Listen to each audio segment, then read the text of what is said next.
Ito, very challenging to, I think. Kasi both girls. Try natin mag-lifting. Oh my gosh. Kaya naman. Yung idea ng lift is magka-cartwheel, tapos mag-i-inversion. So parang naka-handstand ka kay Sofia. So Sofia yung magli-lift. Very good. Kaya? Kaya, Jasmine.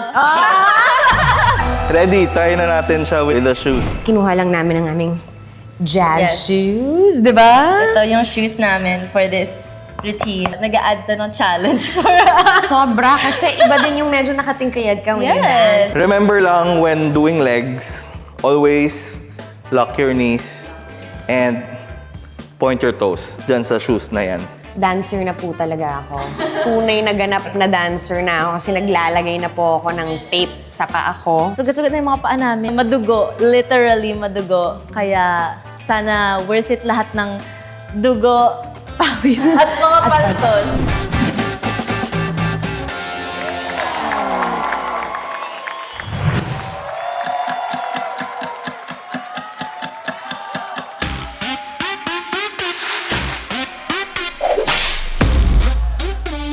Are you ready?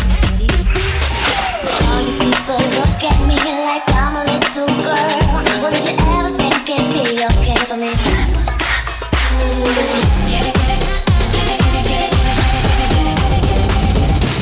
Like that.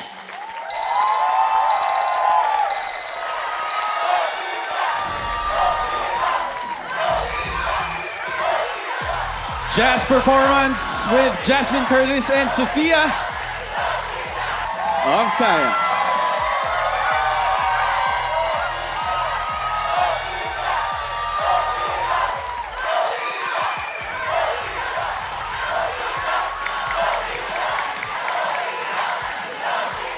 At yung jazz performance na yun ay kinoreograph ng walang iba kundi si Coach Chad. Coach, maraming salamat. Ray, kamusta yung naging performance ng Jazz Girls natin for tonight? Nung umpisa, very sexy and fierce yung performance. And nakakonect agad kayo sa audience. Napaka-sexy nung prod. Pero syempre sa huli, may mga pangyayari na hindi naman natin inaasahan. Pero okay lang yun. Kasi ganun talaga yun. Ang importante is hindi kayo nagpatinag. Tinuloy niyo yung prod. So minsan, nangyayari yun, pero show must go on. And pinakita nyo pa rin yung kumpiyansa and yung dedication nyo para tapusin yung prod. So, proud pa rin ako sa inyong dalawa. Thank you, Ray.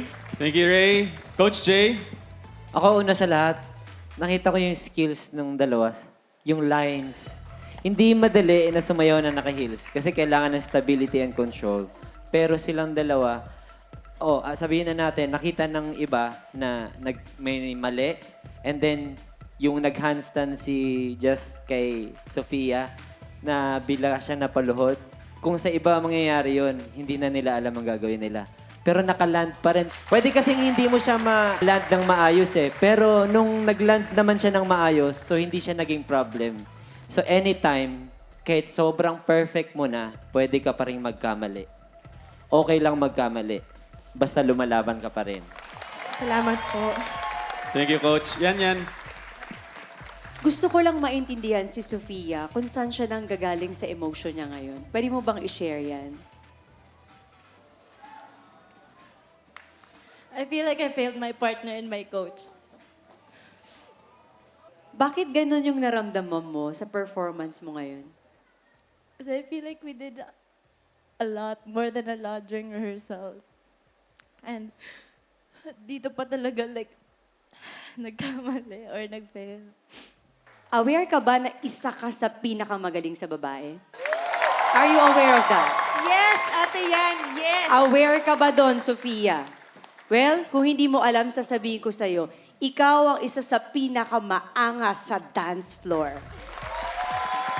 Gawin mo itong experience, gawin mo itong motivation para sa susunod, ilampasan mo silang lahat. And for Jasmine, nagulat ako ha.